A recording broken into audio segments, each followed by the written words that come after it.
Meet Don Dulmage, Canada's own Mopar guru. You could say that after building over 300 hard-charging 440 big blocks, he knows a thing or two about Mopar. Whatever speed you want to go, you can go. Since hot rodding his dad's 318 at 16, from his 63 Dodge to his homemade Hemi Dart and his 74 Dodge Charger, he's been building and racing Mopars for more than 40 years. Probably his most famous race car was his 74 Dodge Charger, getting vicious with its infamous 440 Old Reliable. This car routinely was in the 11s.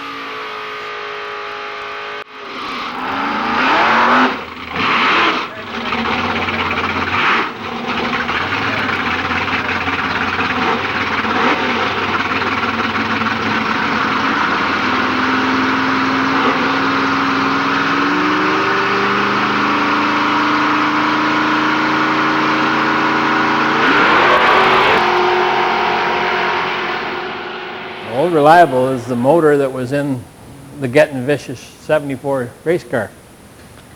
Started off that my nephew was involved in doing old drag racing, and I had been in my youth, and we decided to build a car together. So we bought a 74 Charger and we worked on it right here in this shop. We built the 440 style engine. It's basically a real hard look at the six-pack style factory engine and getting the most out of it. And then we put the car together and we thought, well, what are we going to do with it? We were going to street it. And I suggested to him, well, we should run it to the drags before we get it safety checked and everything, because it'll run good, you know. And he had some doubts, but the second pass on the car was deep in the 12s, and it was just a few short weeks we were running 11s with it. And it never did make it to the street. And this is Don's current ride, bringing him back to one of his first race cars. Here's his original 63 Dodge 440 with a slightly warmed up 426 Max Wedge.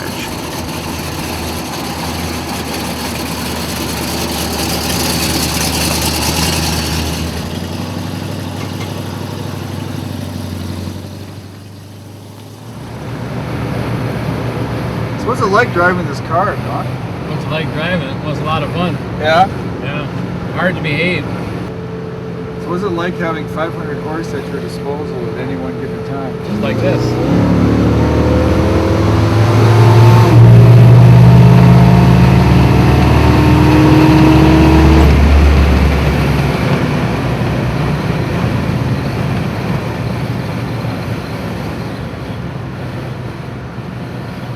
Whatever speed you want to go, you can go. And that's what 500 horses will do for you. Anytime you want to bury the Speedo, you can.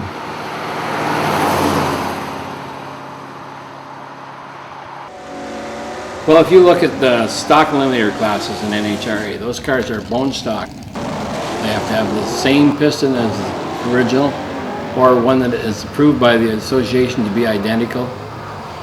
They can't change the stroke, they can't touch the heads, they can only do a certain kind of valve job, and they can put headers on it, torque converter and gears, and a set of 9-inch slicks. And those cars, some of them run deep in the 10s. And I said to myself a long time ago, you know, why do those cars, they're almost bone stock and they're running faster than most bracket cars. The guy's got 15, 20,000 bucks in the engine. We're missing something here. We don't understand what's going on. And that surprised me. So when we built this car, me and my nephew, I said, well, I'm going to explore that a little further.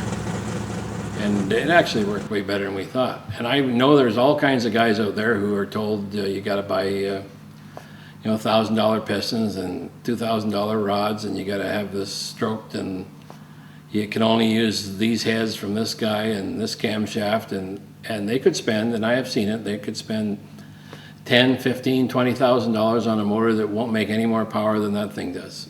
And that frustrated me, because I thought we were being taken to the cleaners by a lot of the companies that were hustling parts. But most of us don't have that kind of money. We go to the track, run low 12s, high 11s, go right in heaven. That's more than we ever dreamed possible. You can build an engine for, well, for $3,000 that will run that, and it'll run it for, well, we raced that one, I think, 12 years, you know. Don loves to win with as close to stock parts as possible. No high-buck mega alloy parts in his motors, just a proper balance of well-built parts working together. And that philosophy of using the right parts working together is what started Don on his quest to make real horsepower. And out of all the testing of different combinations and recording what worked, the book, Old Reliable, was born. The Old Reliable book was written for the average guy like you and me who doesn't have $90 million to spend on an engine, can't afford to waste money because this might be his only kick at the cat, and try to show him how to build a really, really strong engine for a really, really reasonable dollar.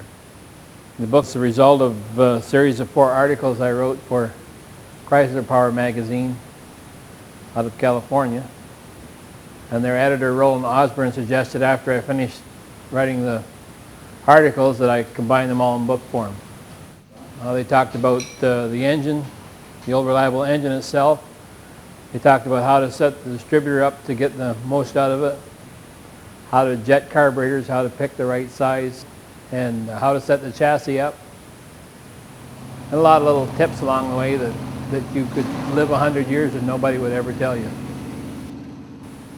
What impressed me most about the Old Reliable is we never had to do anything to it. We could go to the drags, we could unload the car, we'd just quick check under the hood, and we could leave the hood pins down all day and we'd go out and just hammer those Camaros into the weeds. That's what I like.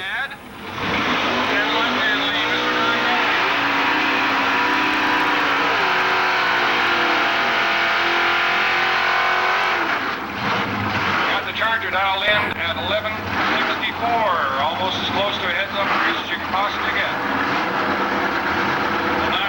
Probably not be able to see the difference in the action when the tree comes down.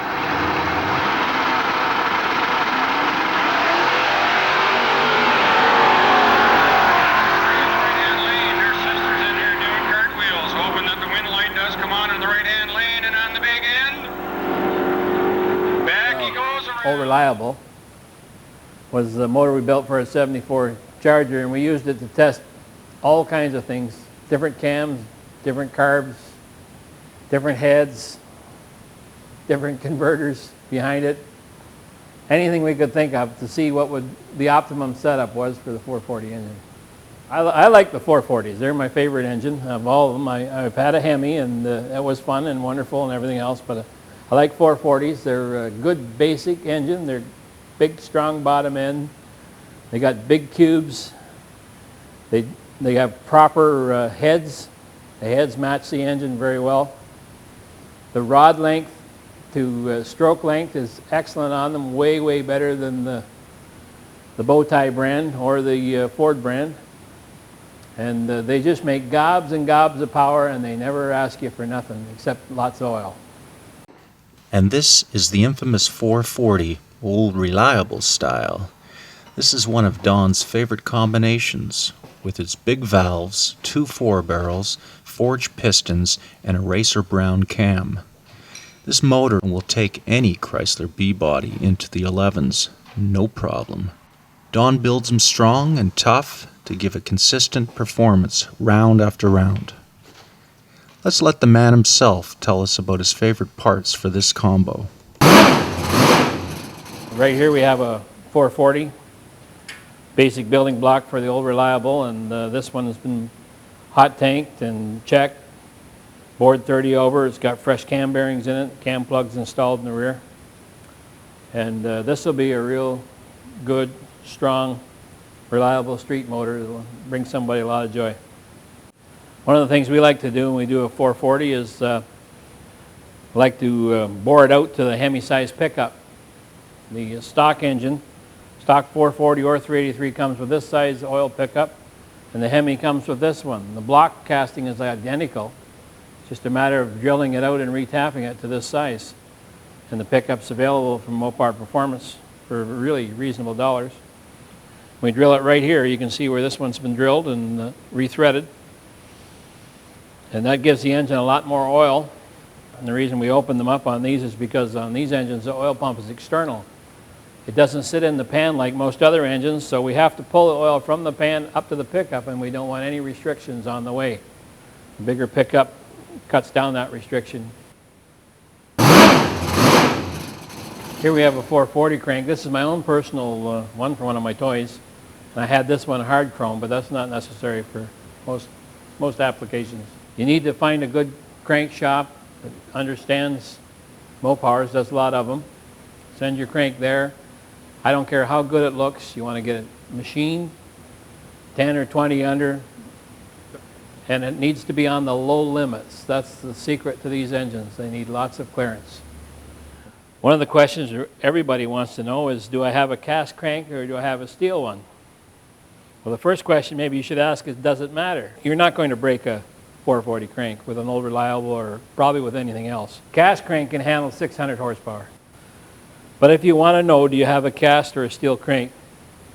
It's pretty easy to tell just by looking at them. One of the things with castings is castings have very sharp corners. And if you notice on this crank, the corners right here are very distinct. And the casting is very distinct. Everything's sharp. And if you look on the forged one, the front end of the counterweight is welded, or rounded rather. And the whole thing it's softer, it's not as sharp. All Mopar big block cranks, they actually tell you what crank they are right on them. And it says that right there. You never find that on a steel crank. It's only on a cast crank that you find the 400 or 440 cast right in the side of it. The piston we like for old reliable is the L2355F, sealed power number or Federal Mogul or TRW, and it is an exact replacement piston for the six-pack engine, 1971, except it's forged, which makes it twice as strong. It's called a forged replacement piston, has all the characteristics of the stock piston. It weighs the same as the stock piston. And the reason we use these pistons is they're cheap, which is always good. They are absolutely indestructible. I don't think there's a stronger piston on the face of the earth. And they give good compression, and they have valve reliefs here where we can run a little bit more cam than we could with the other type of pistons. When we install these pistons, we like to reverse hang them. We put them in so the arrow is pointing to the back instead of the front.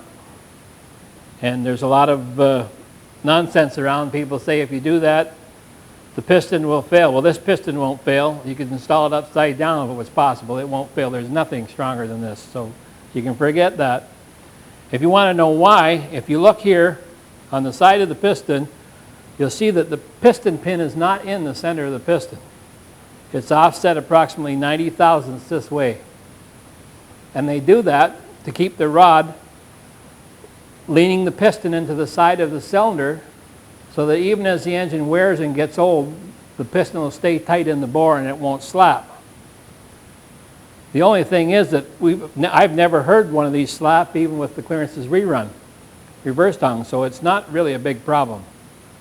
And when you turn the piston around and hang it this way, and all that effort that it takes to push the piston up and down when it's being loaded so heavily against the wall is gone, and you gain approximately 14 horsepower, and it doesn't cost you 1 red cent.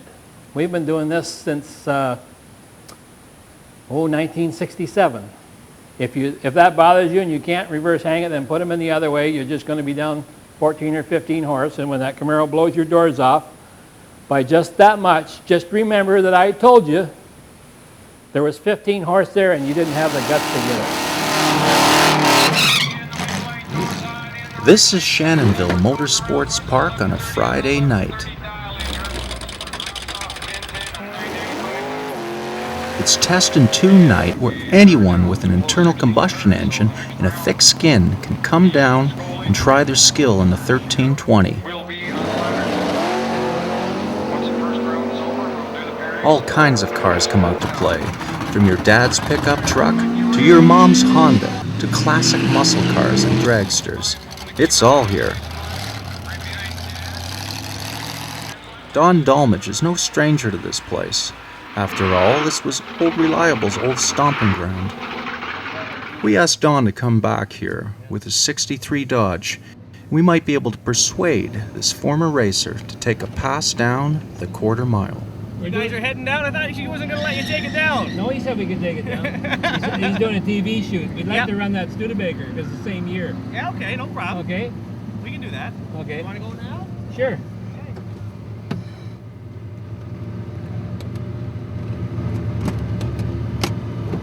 She may bog because this is pretty hot.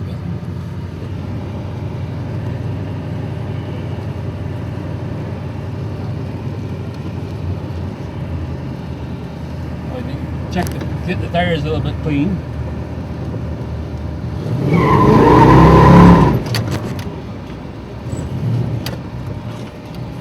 Now we gotta get staged. Top bob on. I think I went too far.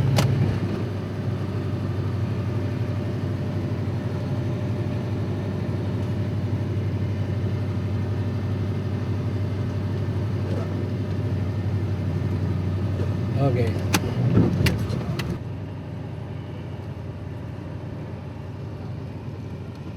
Been a long time.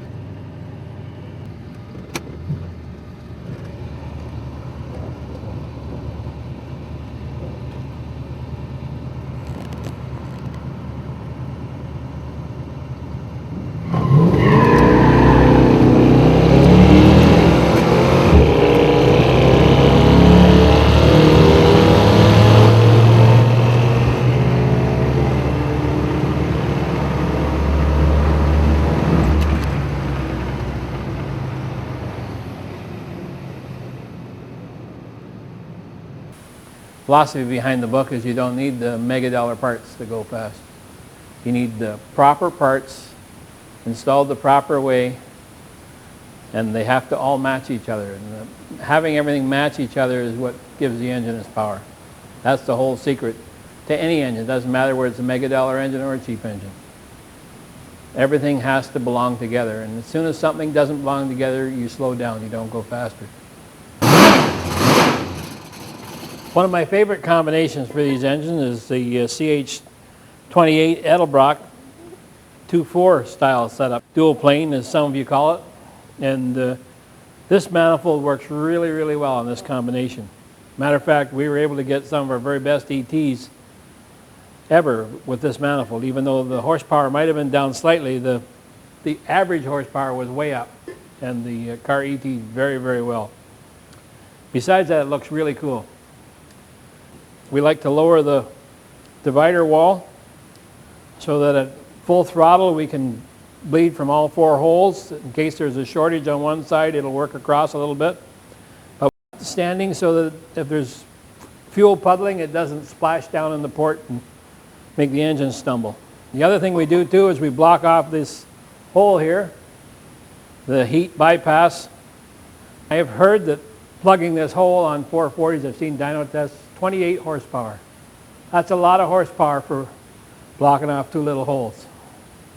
For carburation, my choice on my car, I had a pair of 500s that I found that were a match set, but a 6 1/4 Edelbrocks or Carters would be an excellent choice. The head we like to use is a 452 casting. They have hardened seats. The hardening is deep enough that we can install big valves, which we always do on this engine. There's a 181 exhaust and a 214 intake. And we rework the bowls, port match them at the gasket, clean up the exhaust, and CC them, and they'll make all the horsepower that the person needs. One of the easiest ways to do the cylinder heads, if you are doing a set of iron heads, is to send the heads out for oversized valves and have them cut on a Surtee or a Sun valve bench, and they'll profile the whole bowl That's an ideal profile, and then all you have to do is clean these parts up, blend them in, knock the sharp edges off here, port match it, and you're going to have a really, really good set of heads, and you're not going to have a lot of money invested in them. For ignition for this combination, or most combinations, we don't use any of the exotic multiple spark systems that are out there. So we use the chrome box, and we spend most of our time working on the distributor. We modify the advance curve. And we do that by welding up one of these slots inside the distributor mechanical advance. We weld it up approximately 1/3, and that limits the advance that we have in the distributor. That means we can run more initial advance. We might be able to set the timing, say, initially at 12 to 15 degrees, which when you have a big cam in an engine, it's really lazy at low RPM, and that'll pick that right up, wake the engine right up. Makes for a much better running car, much faster car, and it costs very little. We only weld one side because if we weld both, we notice that the weights will bounce, and if we weld one, they don't do it.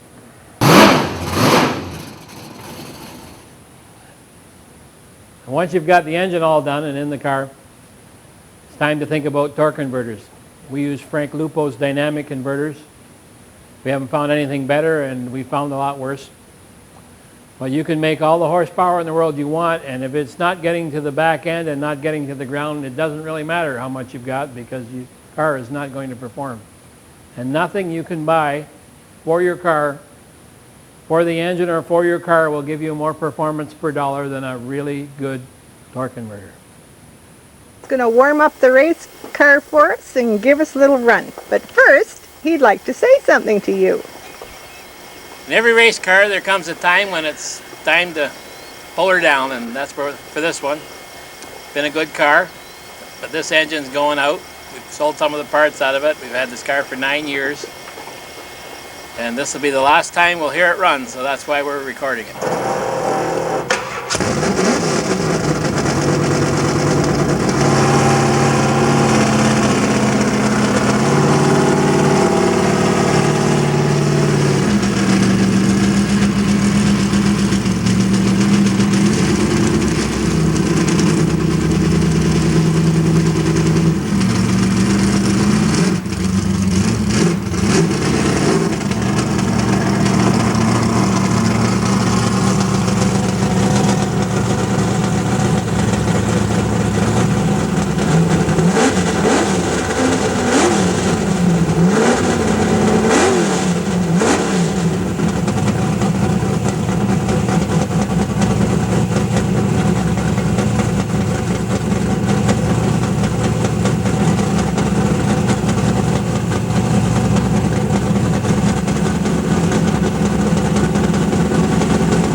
I can remember one day going down there, I was there by myself, didn't have my nephew there to drive, and I had a headache and wasn't feeling all that great. A friend of mine helped me unload the car.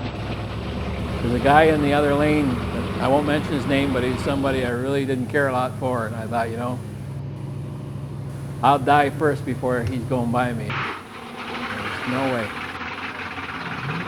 Just hammered him right into the weeds. I actually won third place that day, which for me, I'm not a driver. And it's a tough field. That was pretty good. That's probably my best with me driving. But we won all kinds of stuff with that thing. I've had one of the most interesting lives. I would never have dreamt, you know, when I was 10, 12 years old, even 20 years old, that I would have seen and done the things we have. You know, there's a whole time in your life when you, even maybe up till you're might be 35 or 40, where you don't understand life. You think you're getting nowhere, and you get frustrated, and you don't realize that everything's working. It's just, it hasn't met at the crossroads yet. And then one day it does, and you know, the same with the racing stuff. I never aspired to be a top fuel guy or a pro stock. I wanted to take mundane stuff and make it honk, and I got to do that, you know, way better than me or anybody else thought I could do it. I can remember Racer Brown telling me on the phone, "How fast do you think that car will go?" I said, "Well, we're going to go 11." He said, "Wow, buddy, you ain't going to ever get a car that heavy to go 11." Well, we ran 11:49 and 119.